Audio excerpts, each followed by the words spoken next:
అస్సలామలైకుం.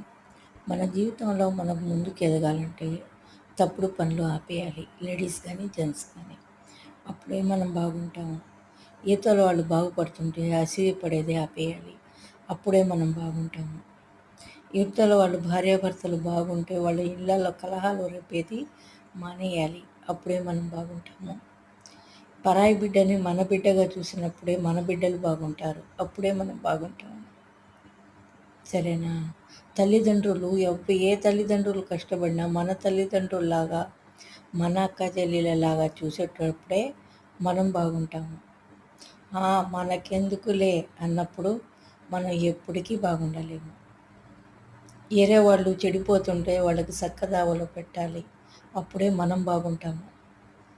చెప్పాలి, చెవుల్లో రక్తం వచ్చేటట్టుగా చెప్పాలి. చెడు పనులు చేయకు,